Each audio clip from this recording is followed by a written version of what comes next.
Saudações a todos que fazem parte das inscrições do Sertão Cast, que são novos seguidores que chegaram por aqui através dos links que a gente espalha por aí. Muito boa noite para quem acompanha a gente durante a noite. Esse programa, Sertão Cast número 5, é um oferecimento de Uniplan, aqui, Centro Universitário. A Uniplan fica lá no Cardeal. Você que quer entrar no mercado de trabalho, quer mudar de vida, comece se profissionalizando. Uniplan oferece vários cursos, inclusive está com 43% de desconto no curso de enfermagem e você não paga a sua inscrição para o vestibular. Então, não perde tempo, vai lá no Cardeal, liga para lá, se informa direitinho. Uniplan, aqui você pode. Anthony, boa noite. Boa noite, João. Boa noite, Valks. Boa noite, meus amigos. Doutor Valks. E olá, pessoal que está aí nos assistindo, seja muito bem-vindo. Se você começou aí a assistir, já desce aí, se inscreve, já deixa teu like. A gente agradece, vai dar uma força no nosso canal, no nosso vídeo. E hoje a gente vai falar com essa celebridade aqui do nosso sertão. Tudo bom, meu amigo? Tudo bom? Valks Pacheco. É um prazer estar aqui com vocês. Não, o prazer é todo nosso. A gente estava conversando sobre o que a gente ia conversar e a gente decidiu que podemos conversar sobre tudo, absolutamente, com o Valks Pacheco. Entende de tudo aí. Aí é conversa para mais de metro. Primo legítimo de Leonardo da Vinci. Tem aquela história, né? Você devia ser feito seu primo. Veja ele, delegado, aviador, motociclista, violeiro, tal, lá vai. Vida difícil quem é primo de Valks. Essa parte aí eu achei interessante. O cara, além de delegado, agora é aviador. É isso mesmo. Por quê? Assim, o que foi que aconteceu? Eu vou me tornar aviador. É melhor ser do que não ser, né? Bem análogo. Cirúrgico, é melhor ser. É algo muito bom. Apareceu aí em determinada época, quando eu trabalhava aqui em Arco Verde, um policial trabalhava na minha delegacia, na delegacia de homicídios, Walter Bezerra. Ele tinha sido fuzileiro naval, entrou no mesmo concurso que eu. E certo dia eu peguei ele com uns instrumentos esquisitos e perguntei a ele, o que é isso aqui? Ele fez, isso aqui é um computador de voo. E eu perguntei, para que serve isso? É para voar, é? Ser um computador de voo? É para voar, estou estudando para ser piloto, ele disse. E eu tinha essa ideia há uns 15 anos atrás e nunca tinha ido atrás. E aí, né, veio aquela fagulha, eita, e o que é que precisa fazer? Precisa fazer isso. Muito bem, então. Aí fui lá, fiz isso. E vamos explicar, né? Tinha que estudar, fazer uma prova, fazer testes médicos, ser aprovado nessa prova e depois procurar um lugar onde se ofereçam aulas de piloto de avião.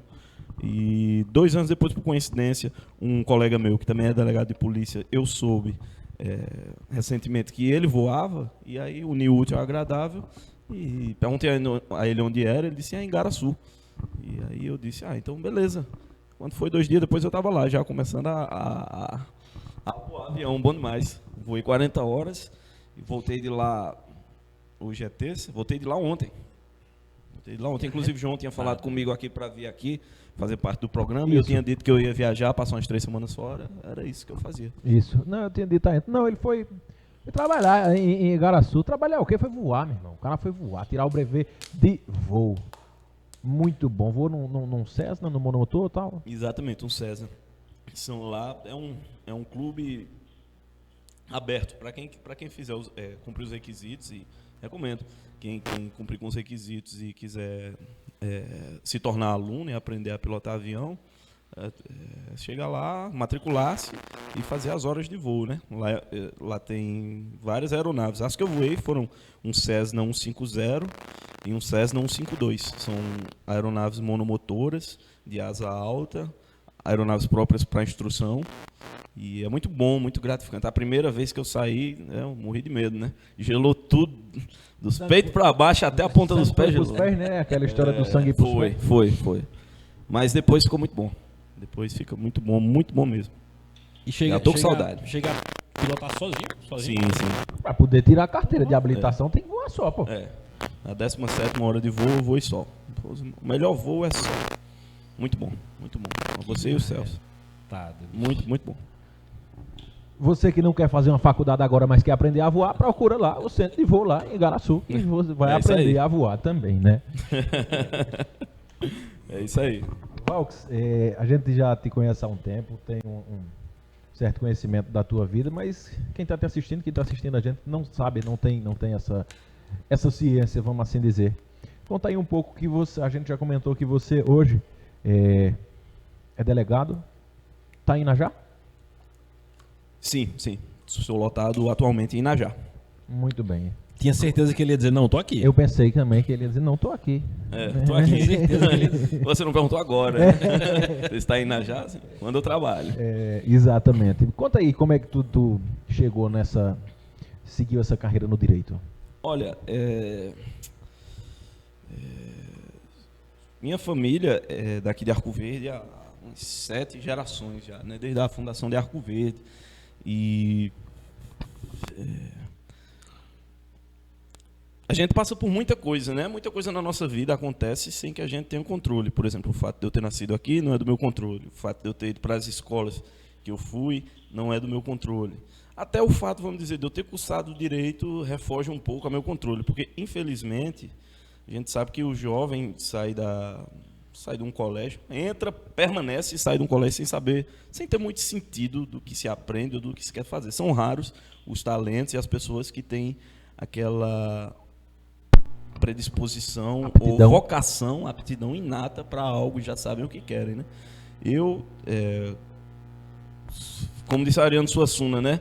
Não tinha muita inteligência para mexer com o número, então não fiz engenharia, não tinha coragem de abrir bicho, então não fiz medicina, então fiz direito, né? É o que sobra, fiz. Ficou muita gente aí, ficou sem direito.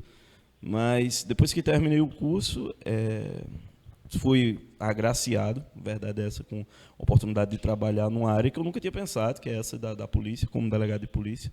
É uma atividade muito gratificante, é uma atividade que nos proporciona liberdade para trabalharmos da maneira que nós queiramos, no que diz respeito à organização do trabalho e da equipe. Tem seus percalços, como toda atividade, mas é uma atividade muito boa, gratificante.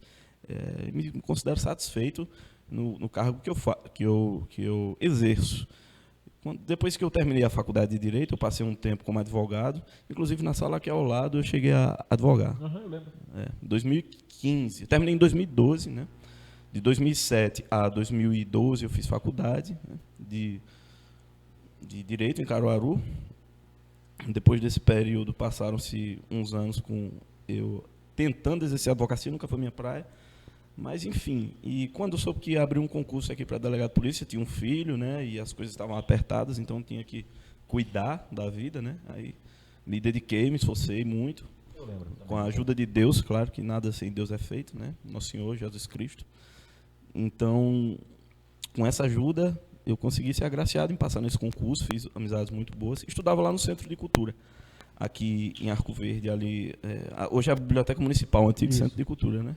A sua odisseia para ser aprovado no concurso, quem conviveu um pouco com você lembra de que eram mais de 10 horas de estudos diários e Deus ajuda, mas quem vai para a rua se esforçar. Então ele ajudou, tenho certeza, mas seu esforço foi totalmente recompensado. É verdade, é verdade.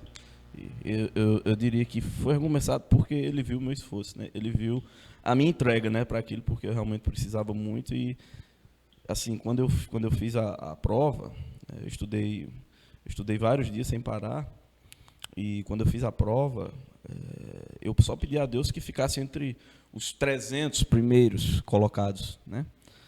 E eu tive uma bênção, que isso foi Deus, tenho certeza. Toda vez que chegava em casa, ajoelhava para rezar o texto, dormia ajoelhado, às vezes rezando o texto, pedindo a Deus, pedindo que eu precisava muito, pelo meu filho também, né? E graças a Deus, quando eu passei na primeira fase, eu passei em 32º, foi 36º, uma posição muito boa, né? Muito melhor do que as minhas maiores expectativas, então eu atribuo isso à graça de Deus. Claro que sem esforço não há recompensa, né? Mas, como você disse, foi recompensado, e estou exercendo o cargo há 3 anos já. Muito bom. Desde que assumiu que foi lotado em Inajá ou não? Já passou por outras cidades? Eu comecei trabalhando aqui como titular da Delegacia de Homicídios, em Arco Verde. Quando o concurso terminou, a Academia de Polícia terminou, os delegados de polícia tiveram a oportunidade de, conforme a ordem de classificação final, escolherem a lotação.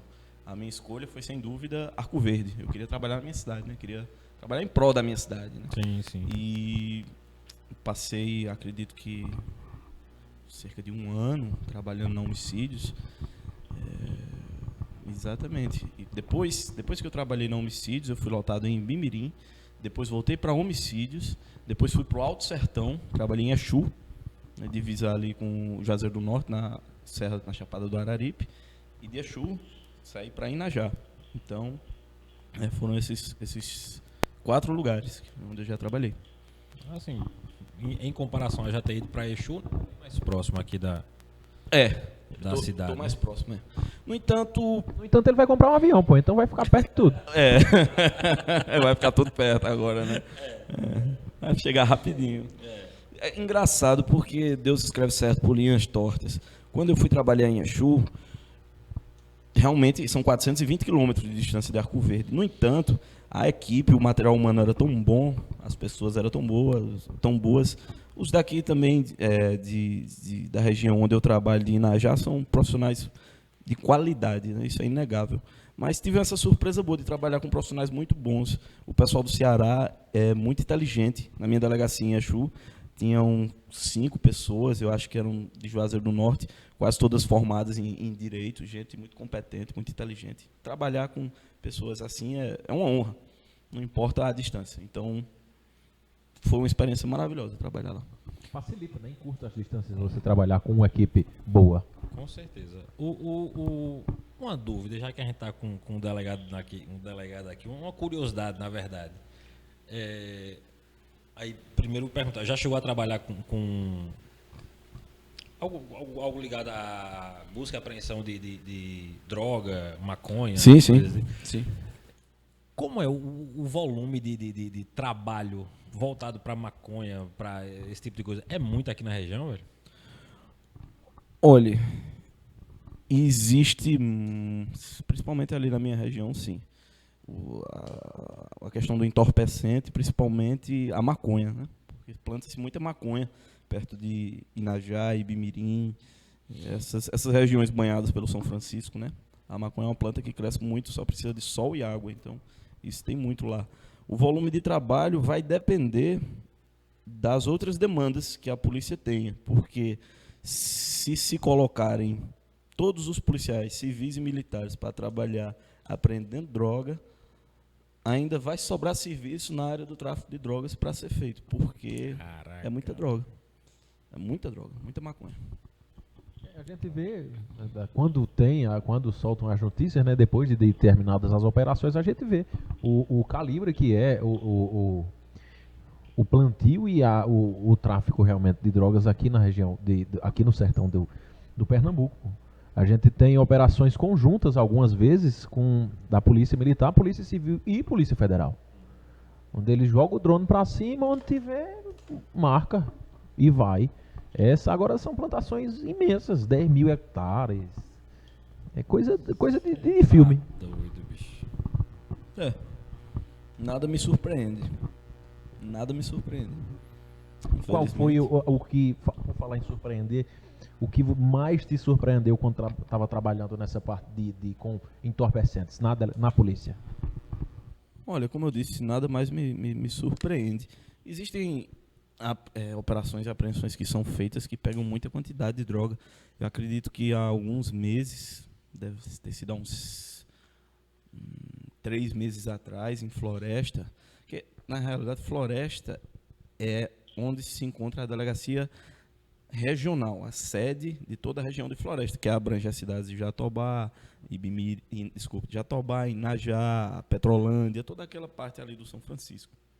Então eu lembro, não participei dessa operação, mas, salvo engano, foram algumas toneladas de maconha, alguns quilos de cocaína, arma de grosso calibre apreendidas. Não é surpresa não isso. Algumas coisas que mais mexem com a gente, pelo menos comigo, são questões vamos dizer, de violência familiar, tem muita coisa triste, né? Eu costumo dizer, já costumei dizer que delegacia é igual hospital, né? Ninguém quer ir lá, mas tem que ter, porque algum momento precisa, né? E muita coisa crítica chega lá, muita coisa triste, né? Então, lamentavelmente é assim, mas deve haver alguém nessa linha de trabalho, né, para tratar de pessoas em situação de fragilidade, né? Importante. Mais do que necessário. O que você fala bastante, né? A gente vê muito das tuas falas falando de Deus, Jesus e tal. Você é um cara se considera assim um religioso? Eu me considero cristão. Sim, cristão. Sim, resto todo dia procuro manter um relacionamento com nosso Senhor Jesus Cristo, que é muito importante, né? Que foi meu Deus, quando eu nem sabia quem era, foi quem cuidou de mim quando ninguém mais podia cuidar de mim, né? Então, minha lealdade a Jesus só não é melhor porque eu sou um servo muito ruim, mas, né? Mas é meu Senhor lá que está no céu. Mas acho que nesse bolo aí estamos todos, né? Todos. Eu acho que na superfície que a gente compartilha andar todo dia, eu acho que não tem alguém que seja excepcional. Inclua-se o Papa. Não tem um que diga, não, aqui é excelente. Não, vai ter alguma coisa lá. Geralmente humano em sua essência, né? Mas quem não está assim na mídia, não é conhecido, né? Tem tanta gente boa aí, desconhecida no mundo, fazendo o bem anonimamente, né? Com certeza que a gente não tem a menor ideia de quem seja. Falando em situações críticas, qual foi a situação mais crítica que você atravessou nessa sua carreira de delegado? Olha, se você puder falar. O termo crítico pode significar tanto, vamos dizer assim, algo perigoso quanto algo comovente, né? Eu acredito que o momento mais crítico no trabalho policial civil é o momento operacional, em que se vai dar cumprimento ao mandado de prisão de um homicida ou de um traficante, né? E na hora que se vai, vamos dizer, bater o pé na porta ali para prender a pessoa, claro, com todas as garantias constitucionais e legais, esse é um momento crítico, porque não se sabe o que há, muitas vezes, do outro lado esperando, né? Um colega nosso, inclusive, Anderson, faleceu, acho que tem uns 6 meses, um colega da gente, delegado de polícia, foi cumprir um mandado de prisão de um homicida e o cara estava escondido, deu um tiro nele e ele morreu, né? O da Zona da Mata. Foi sim. Eu lembro, a gente noticiou isso. Pois é, foi algo muito comovente, muito triste, né? Então, assim, é um momento crítico durante o trabalho policial.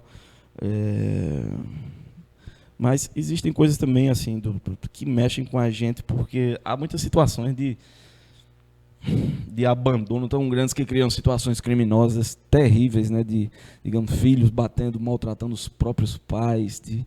Eu trabalhei um ano em uma delegacia de homicídios, então muita coisa pesada, assim, sabe, que faz parte do trabalho, mas eu não gosto nem de falar porque eu sei que não vai trazer nada de bom para a gente, sabe? É uma profissão muito gratificante para mim, a policial, quando se consegue desvendar o autor de um crime e trazer justiça para a vítima. Isso é muito importante. Isso é o que me gratifica, né?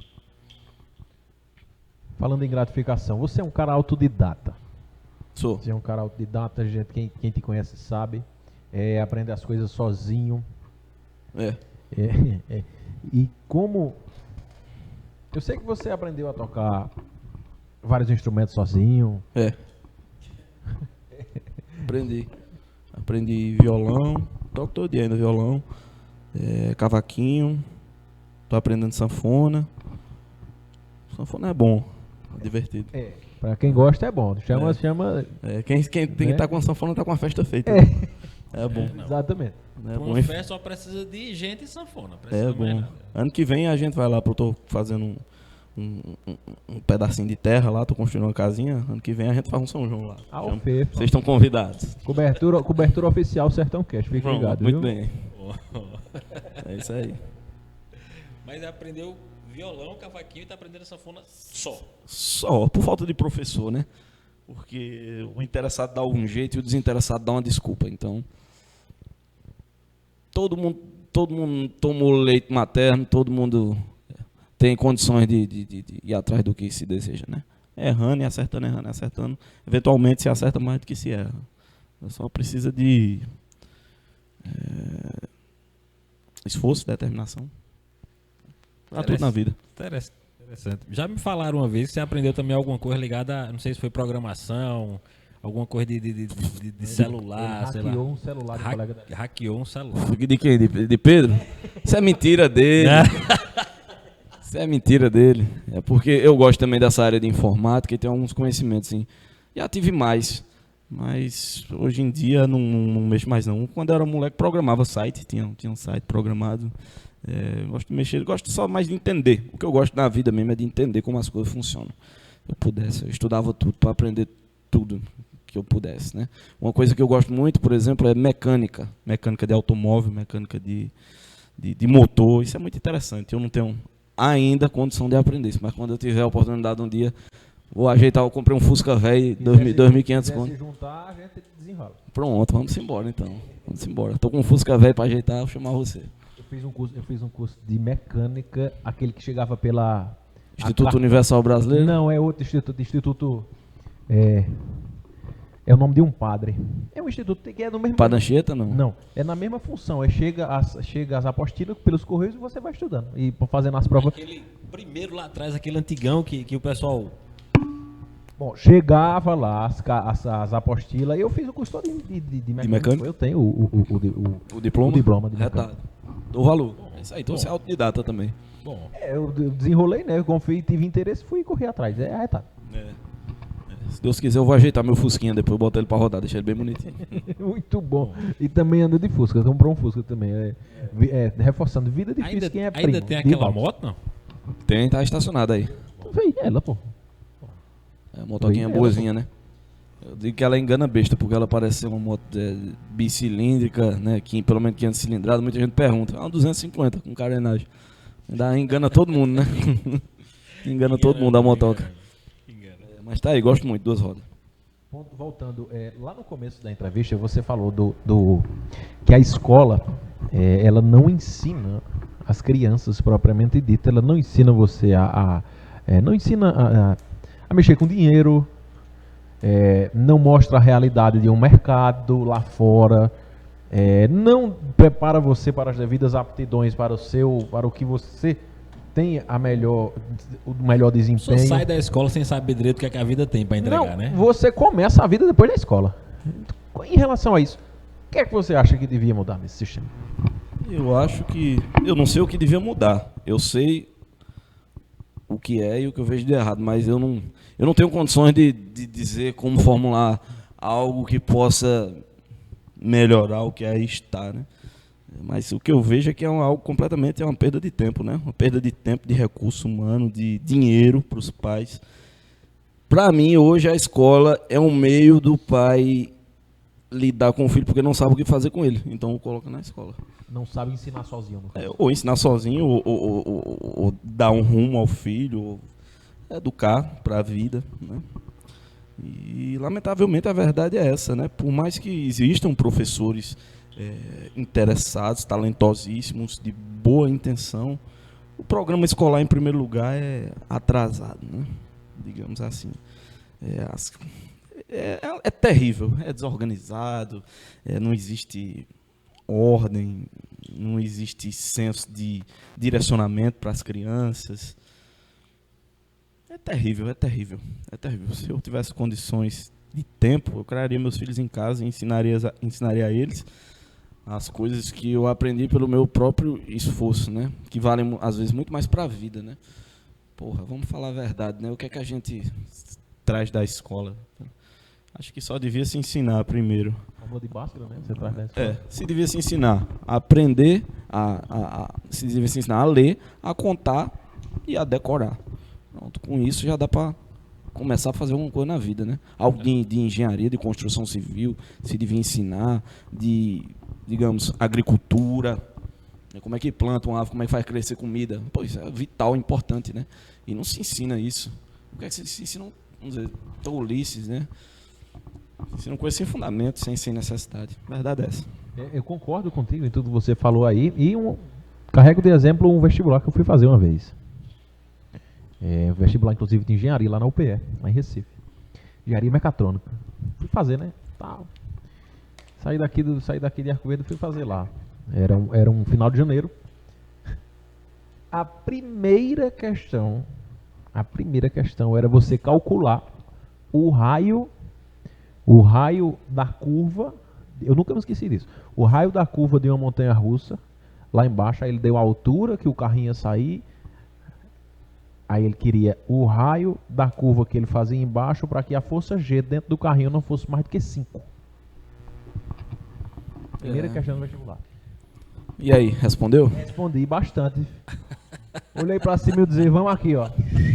Se imaginou na montanha-russa descendo. Primeira que eu achei que era parecida ali na força G, eu Foi. marquei. Primeira que achou que era parecida foi. Eu cito isso pela a diferença entre capital e interior, se assim a gente pode dizer. Quer dizer, quem está lá tem um preparo mais avançado nas escolas também, principalmente nas particulares.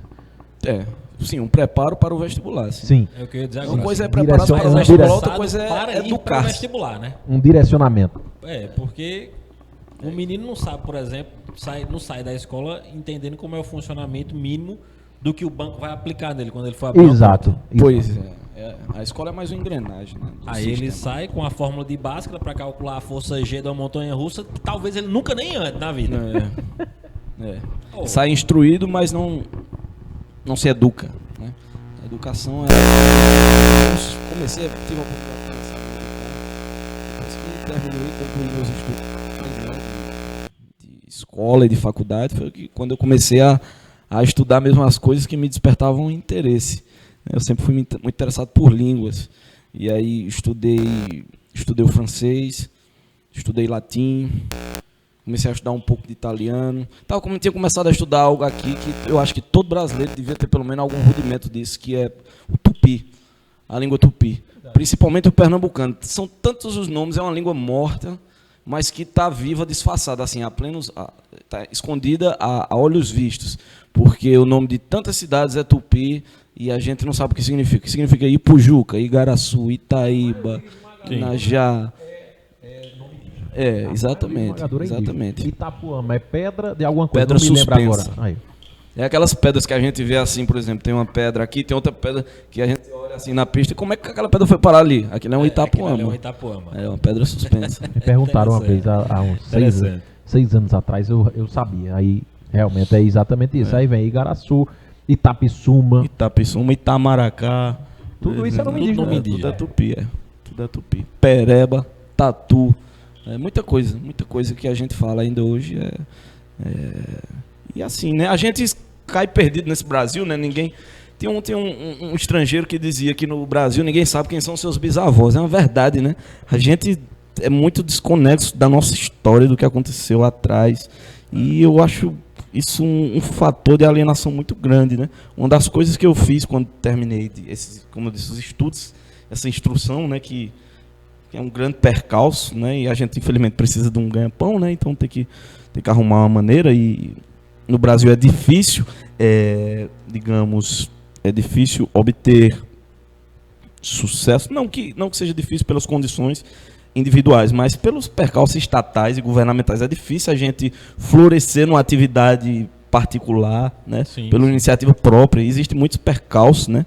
Muitas coisas que dificultam isso, né? O brasileiro tem esse azar de não poder andar com os próprios pés, tem que estar sempre dependendo de governo, isso é lamentável. E aproveito para parabenizar a iniciativa de vocês, porque é louvável qualquer iniciativa privada, né?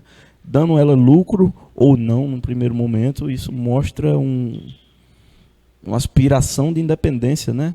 Então eu fico muito honrado em estar aqui, fazendo parte disso. Obrigado pelo carinho, querido. Obrigado. E isso que você falou é uma coisa muito interessante pelo seguinte: existe de fato essa dificuldade inata a todo brasileiro que quer empreender, quer colocar qualquer coisa, ele vai encontrar muito empecilho ali. Se a gente for olhar, as grandes empresas surgiram, nenhuma grande empresa surgiu ou nenhuma não, né? Mas poucas grandes empresas surgiram aqui no Brasil, e sobretudo na área de informática, por exemplo, né? A gente tem alguma grande empresa de informática?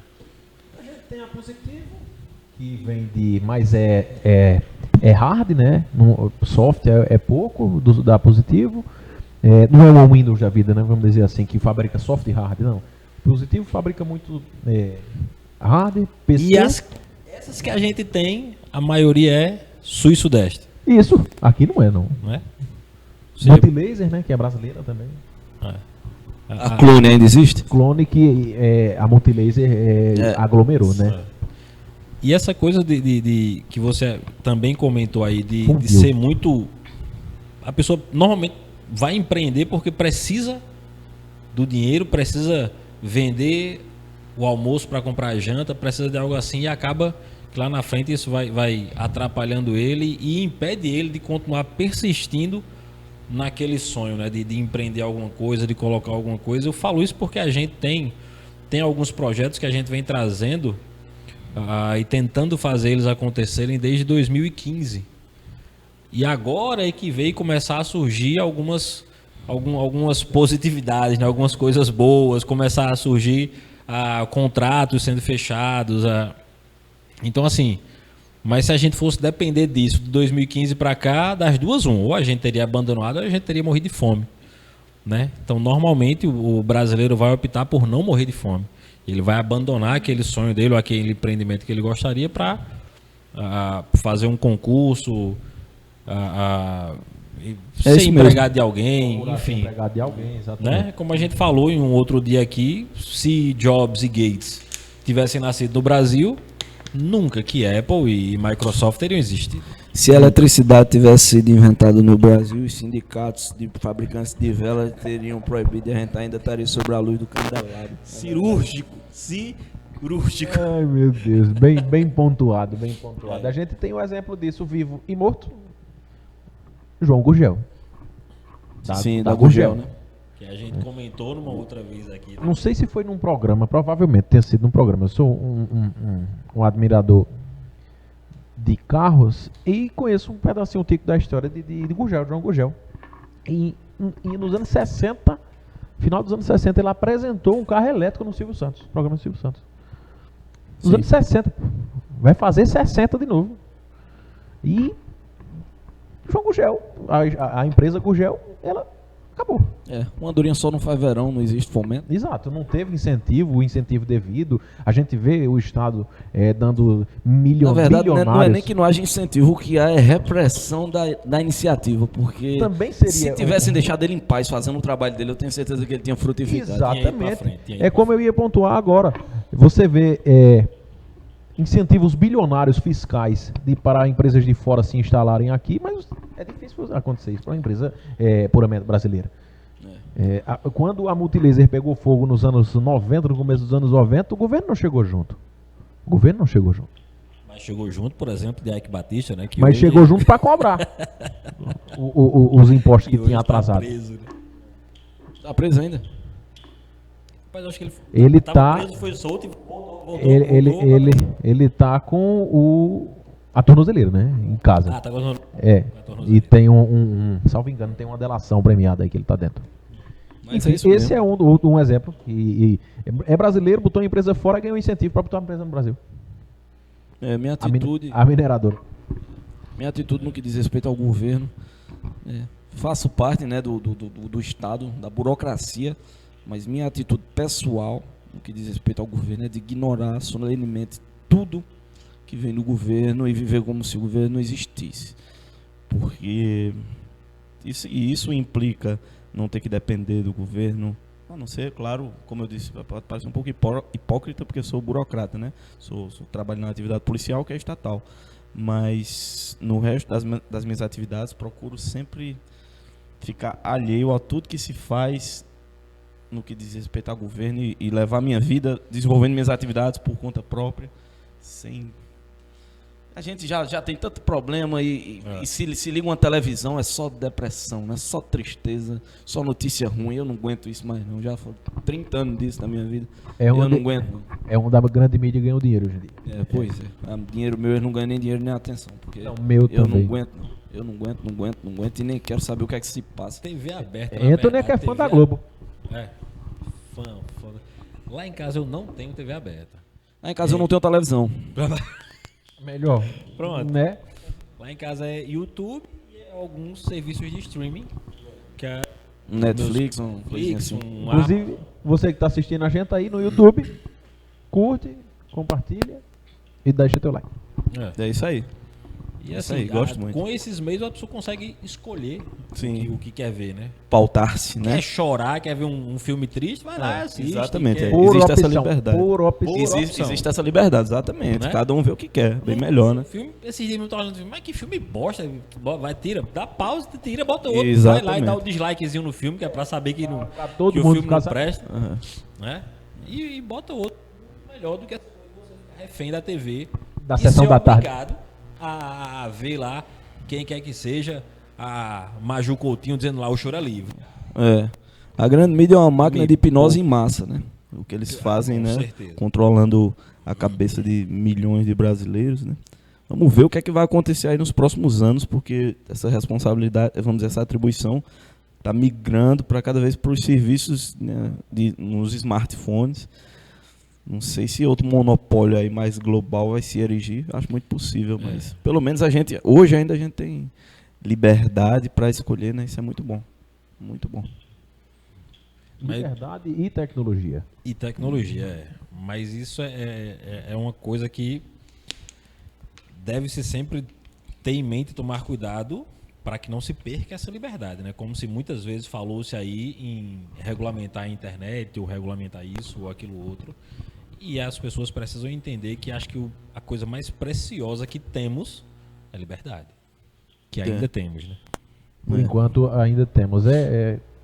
Outro ponto também que não se trata em escola. É política. Você não vê, você não sai, o menino não sai, a menina não sai preparado para encarar a política, principalmente a brasileira, que é bem delicada, se assim podemos dizer.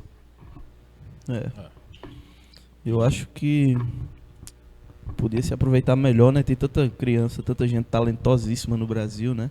A Mingo aí sentado com a bunda na cadeira durante 4, 5 horas na sala de aula, se perdendo, né? Existem tantos tipos de inteligência e de aptidão.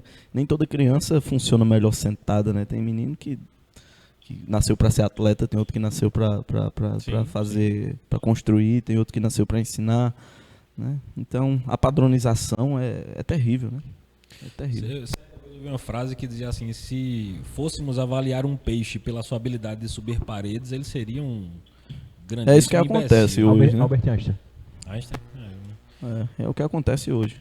Albert Einstein, ele passou isso na pele, porque a professora de matemática dele disse que ele não ia ser ninguém.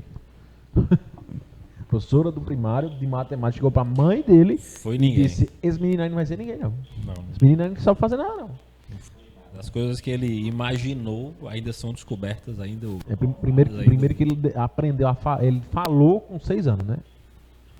Falou, assim, Demorou. Falar com 6 anos. Aí, aquela dúvida, mas ele sempre foi muito apoiado e incentivado pela família. Talvez porque a voz dele fosse feia, ele não queria, pô. Não queria.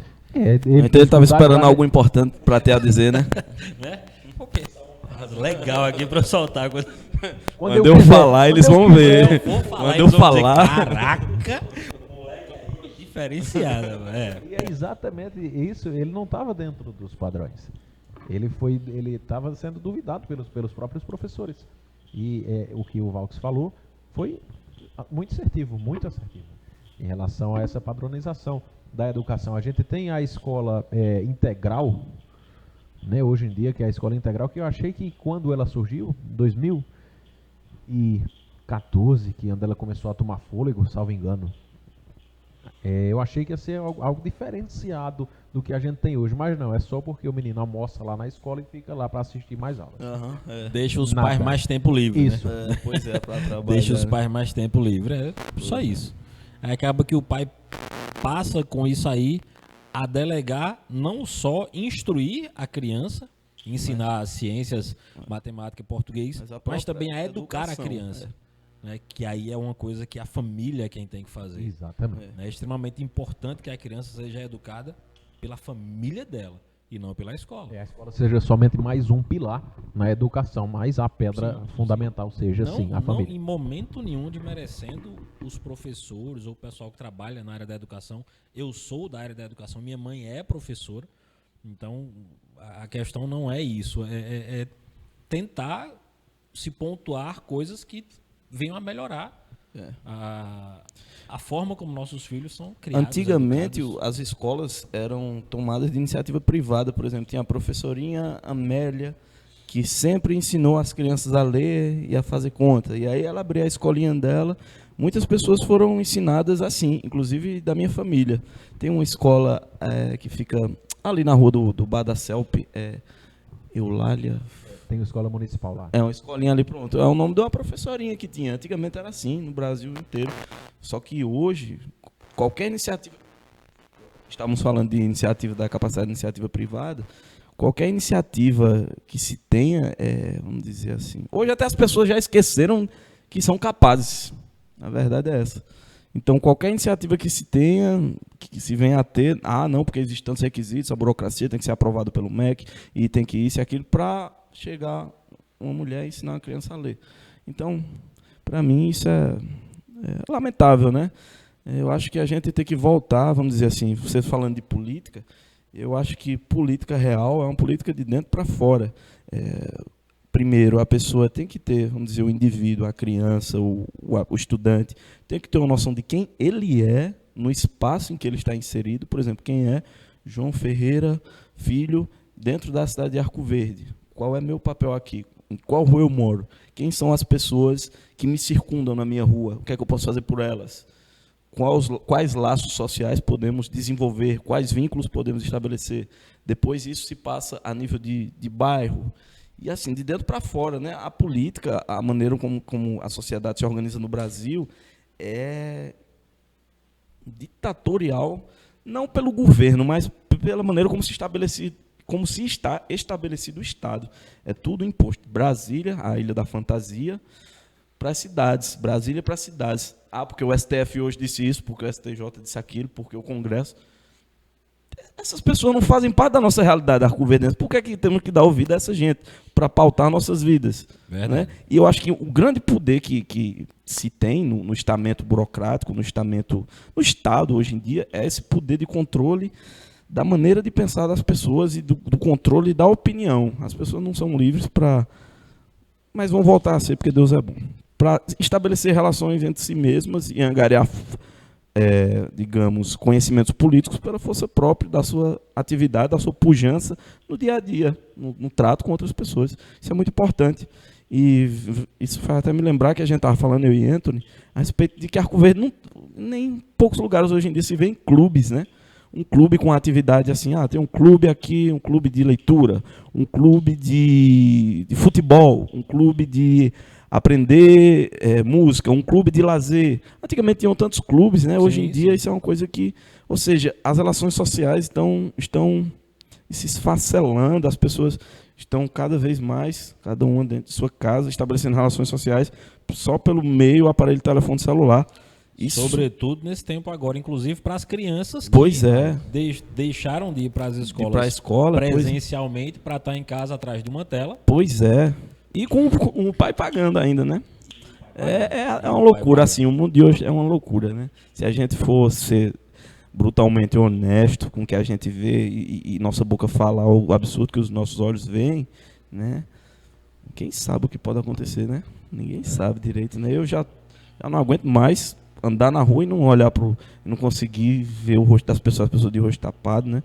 É uma situação que requer muito comedimento, muita paciência, né? Mas eu espero que tudo melhore.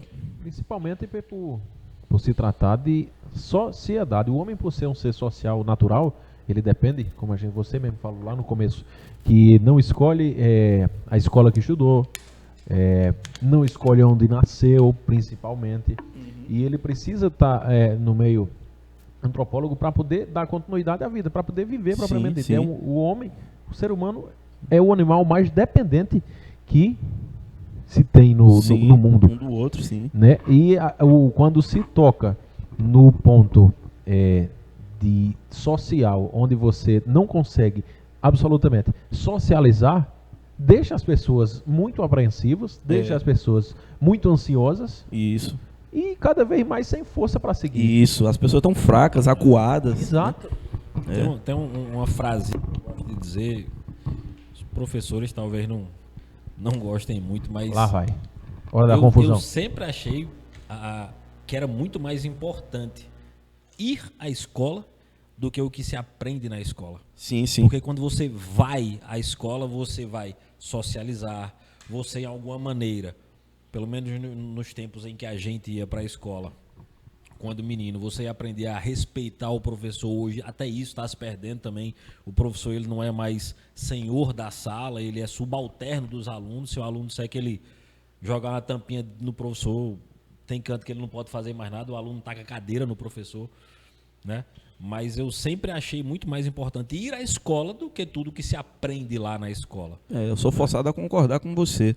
As minhas melhores lembranças na escola são dos relacionamentos, da socialização, do aprendizado de lidar com o outro que eu tive, né? Exatamente. E das atividades que eu desenvolvi. Exatamente, lidar com amizade, se frustrar com outra amizade, se frustrar porque a boizinha que tu gostava tá nem aí pra tu. Perdeu uma partida de basquete. Perdeu uma partida de basquete por um ponto. É.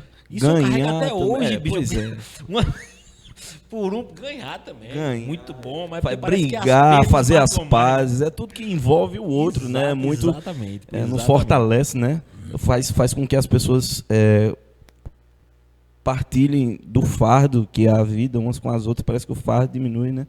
É muito bom isso. É muito bom estar na presença de outras pessoas, poder conversar, poder sentir o espírito do outro. Isso é algo que Justamente por ia isso estar enfraquecido. tá faltando um clube, eu digo, vamos pro clube. Vamos pensar em alguma atividade, né? É, Pra gente colocar aqui, pra gente fazer. Vamos sim. Aí, nosso fundador aí. Os nossos fundadores aqui. Vamos pensar em alguma coisa. Eu tô sabendo já não, né? Você vai fundar ainda, né? Vai fundar. vamos fundar ainda. Não tem o nicho ainda. Não, né? não. Pensar bem pensado. Entendi. Pensar pra onde é que vai, o que acontece, né? Tu É uma ideia compra boa. outro Fusca de 2.500, eu compro outro de 2.500, já tem o clube do Fusca, velho. Já tem um do Fusca normal. Alguma Acabou. coisa. Já é alguma coisa. Posso, ao invés do Fusca, chegar com um Maverick, velhinho, surrado, Pode. pá, né? Pode. Me ajeitando lá Sim, devagarzinho. Se encontrar, eu lhe ajudo a ir buscar. Aí Agora, sim, se encontrar, aí papai. sim. Toda ideia é válida, toda ideia é válida. A questão, é o ponto, brincadeiras à parte, é o ponto da sociedade fragilizada e enfraquecida na atual situação que a gente está atravessando hoje. No teu trabalho como delegado, o que influenciou mais essa questão de pandemia? Como assim? O que influenciou Tinha mais? um ritmo de trabalho antes da pandemia e hoje é outro. Olha, a polícia manteve-se funcionando, que as pessoas pararam de ir às ruas forçadas pelo governo a pretexto de vírus, né? Mas a polícia sempre se manteve funcionando, a gente sempre se manteve trabalhando. Eu acredito que se for para dizer que teve uma coisa positiva, uma coisa boa que aconteceu, que já tinha passado da hora, é o melhor aproveitamento pelo Estado das tecnologias, né? Porque a gente tem, e já tem há algum tempo, tanta tecnologia que facilita lidar com documentos, e por algum vício, os tribunais, os órgãos burocráticos ainda ficavam insistindo nessa do papel e da presença física, quando, por exemplo, uma videoconferência vai economizar 300 quilômetros no deslocamento de uma testemunha para ser ouvida, né? E isso finalmente se consolidou. Então, uma coisa boa que aconteceu, a meu ver, foi isso. Essa é a única também, né? Mas pelo menos, né? Já dizia o poeta que até do lixão nasce flor, então. Mas para a polícia em si continuou normal. Existiram algumas adaptações, mas o meu trabalho continuou sendo feito. Como eu disse a você, tudo isso eu ignoro solenemente, para não enlouquecer, né? Junto com as pessoas que já se enlouqueceram, né? Eu vivo minha vida normalmente, só fico lamentando ainda tanta gente assim, né, acuada, fragilizada, com medo de pegar na mão do outro, com medo de dar um abraço, né? Então, E é interessante quando você é esse diferente, vamos dizer assim, eu não posso usar nem a palavra diferente, mas quando você tenta ser o normal que sempre foi, que sempre aconteceu, você é rechaçado, o pessoal diz, você tá errado, você bota sua máscara, ou acontece. não toque em mim, e não sei o que e tal. Mas esse é o preço da liberdade. É um preço que eu estou disposto a pagar todo dia. Aquela historinha fajuta de novo normal, né? Que realmente não existe. A gente, Essa expressão novo normal, bicho, isso chega... Isso é orwelliano, isso aí. Isso é a gente cabuloso. antes da gente começar o programa, a gente foi ali desenrolar essas águas. Foi aqui no panificador aqui próximo. E a gente entrou sem máscara. Parecia que a gente tinha entrado nu. Imagina. Eu já Imagina. fiz isso exatamente por experiência mesmo. Por tentar ver qual era a reação das pessoas. já me Mas quem estava sentado estava sem máscara. Pô. Mas o fato da gente ter entrado sem máscara afligiu as pessoas. Foi estranho para as pessoas. Teve uma vez que uma menina que trabalha com minha cunhada, eu passando na rua, em lugar aberto, eu não uso máscara. Não uso, eu sou obrigado a usar em algum ambiente que eu tenha que entrar, porque é obrigatório, tá lá a plaquinha, uso obrigatório de máscara. Então, para entrar lá, eu uso. Mas na rua, normalmente não uso. Aí, passei pela loja onde minha cunhada trabalha, ela olhou e comentou com ela me falou depois, ele tá andando sem máscara. Tá andando com os pés, né? Caboclo? Como se o chão, como se o ar fosse venenoso. É como se, pronto, qualquer coisa agora no ar vai... Nossa, velho, isso é... É o medo que se imiscuiu nas pessoas, né? Alguém fez isso com as pessoas, né? Isso mostra, em primeiro lugar, que as pessoas estão fragilizadas, né? Aqui, mas canais abertos trabalham muito em cima disso, né? Isso aí. 24 horas do dia só se fala em Covid. É. Né? Tudo que é do inimigo da raça humana procura enfraquecer as pessoas, enfraquecer a relação entre as pessoas, né? Para dominá-las. Exato. Isso é antigo, isso é muito antigo. Essa estratégia aí é velha mesmo. Desde o Essa aí Egito é antigo. E é estranho você encontrar um conhecido seu e você não saber se você pode apertar a mão dele ou se você tem que bater um murrinho aqui ou se é pior e tem que encostar com o cara com o cotovelo. Pois Isso é ridículo. velho. Eu digo a você, eu sempre dei a mão para todo mundo que eu vi, até hoje ninguém nunca se furtou a apertar minha mão.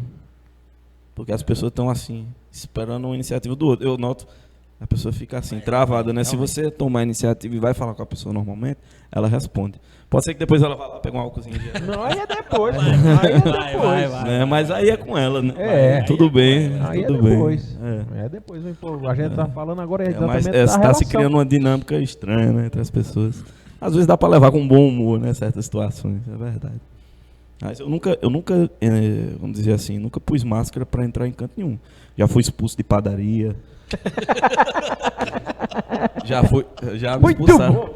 Já me expulsaram da padaria, já, é verdade. Expulsaram da padaria. Já colocaram uma vez, eu fui lá um novo atacarejo, do lado ali do batalhão. Meus pais moram ali no condomínio privê, que fica de frente, do outro lado da pista. Eu fui lá comprar alguma coisa, nunca uso, né? Nunca uso isso. Eu não gosto de tapar minha cara. Eu costumo dizer, eu não sou nem bandido, nem bicho. Porque bicho usa focinheiro e bandido cobra o rosto. Eu não sou nenhum dos dois. Então, bem, se for para morrer de corona, quem vai morrer sou eu. Então, é a minha vida, né? Que Deus me deu, né? Claro, mas tá mais na minha mão do que na dos outros. Enfim, cheguei lá e fui comprar alguma coisa com minha mulher. E chegou eu desse jeito assim normal, né? Um técnico de prevenção de perdas. Não foi não. Eu não tenho nada contra o trabalho do pessoal não, porque eles estão ali trabalhando, eles cumprem ordens, isso aí é fato. Sim. Eles estão dentro de uma estrutura em que se cumpre ordem. Mas foi engraçado, porque eu cheguei lá e o menino olhou pra mim assim e fez: "Tu tá usando máscara?" Aí eu disse: "Pô, não, velho, esse é meu rosto mesmo." Mentira, velho. Aqui é minha cara. Aí colocaram no som: "Informamos aos clientes que parará, que tem que..." Aí já botaram um cabra desse tamanho para ficar rodando atrás de mim lá. Aí também, poxa, não me senti bem-vindo, né? Então onde a gente não é bem-vindo, a gente não anda, né? Enquanto tiver assim, aí Fui lá no nosso, nunca tive problema, não estou fazendo propaganda não. Mas a gente é cidadão arcoverdense, estou falando da minha realidade, né? Exatamente. Estou falando da realidade, minha realidade enquanto Exatamente. arcoverdense. Nunca tive problema desse lá não. Também achei os preços bons lá. E pronto. Mas já fui expulso de padaria. Tem canto que eu fico assim, na porta, esperando o cara dizer, venha. Feito vampiro. Diz que vampiro só entra na casa, né? Só entra quando é chamado. Aí eu fico assim na porta esperando. E se tem um canto assim... acontece. Acontece muito. Mas aí eu descobri pequenos truques. Por exemplo, chegar num canto... você vê, né? A loucura, né? Bebendo água. Bebendo Exatamente. Tô bebendo... Cadê a máscara? Tô bebendo água. Um colega meu que é técnico foi parado uma vez nessa baboseira de barreira, né? Que botaram nas entradas das cidades. E ele veio até aqui em Arco Verde fazer um trabalho aqui pra gente na rádio. Ele é fumante. Aí ele vinha, foi parado na barreira sem máscara, tava só ele e o ajudante dentro do carro. Aí a pessoa que parou ele fez: sua máscara? Ele: não. Acendeu o cigarro na hora, eu fiz: estou fumando. Aí tá certo, pode passar. Resolvido. A barreira sanitária. Essas barreiras A sanitárias. barreira sanitária. Eu tô muito feliz que todas já tenham sido retiradas. Estou muito feliz pela minha cidade. Graças a Deus. Estou muito feliz. Valks Pacheco. Esse cara fantástico, autodidata, aviador, delegado, músico, cientista, e lá vai, programador. Triste a vida dos primos de Valks. Você devia ser feito seu primo, Valks. Aí os caras tinham pego trabalhada do cão. Mas eu já dei trabalho também. Hoje em dia eu trabalho, eu não dou trabalho. Mas eu já dei trabalho quando era mais novo. Vai cuidar dos que deram trabalho feito, ele deu. Não, aí eu não dei tanto trabalho assim não. Era um trabalho mais papai e mãe mesmo. Mais trabalho pra polícia eu nunca dei não, graças a Deus. Graças a Deus, meu Jesus. Graças a Deus. Muito bom, uma conversa franca, uma conversa tranquila. Ficou sabendo mais um pouco da vida de Valks Pacheco, ele que é delegado e vários outros atributos que a gente já citou aqui. Tem rede social, Valks? Não, tem não. Tem não. Eu só tinha Facebook, mas reconheci minha mulher no Facebook, aí depois deletei, porque eu ficava me distraindo com coisas que não passaram a não ser mais da minha alçada. Então, Imaginei. Aí eu não tenho mais mídia social, só o WhatsApp mesmo, para conversar com meus amigos, minha profissão. Hoje em dia, né? Que antes era SMS, inclusive. Era. Até um dia desse. Quando eu entrei na polícia em 2018, eu não tinha celular, não. Ou ligava e dava desligado, ou mandava o pombo correiozinho e esperava o Dudu voltar. Isso até um dia desse. Isso. 3 anos atrás era assim. Mas eu já aprendi a usar o WhatsApp já. Pô, muita história. Já aprendi a usar o WhatsApp. Muito bom. Bicho, obrigado por ter aceitado o convite. Prazer, Tá? meu. Foi muito bom, conversa muito franca. Eu sabia que ia ser bem bacana. Anthony, obrigado. Tamo aqui, é nóis. Você que está assistindo a gente, curte, compartilha, se inscreve. Semana que vem tem mais. Esse foi o Sertão Cast. Mais uma vez, você que quer mudar de vida, que quer seguir um rumo na sua vida, a gente falou tanto de vida, de sociedade, e lá vai Uniplan. Aqui você pode. A Uniplan se localiza aqui em Arco Verde, lá no prédio do Colégio Cardeal, e você lá vai poder escolher o curso que você tenha melhor aptidões para seguir e poder estudar e mudar de vida. E 43% de desconto. 43% de desconto no curso de enfermagem. Bom. Curso de enfermagem.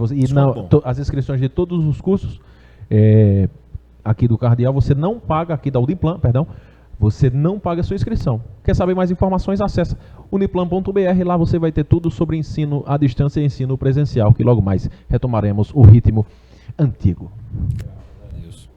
Mais uma vez, obrigado. Foi um prazer, meus amigos. Tamo junto. Um abraço. Valeu.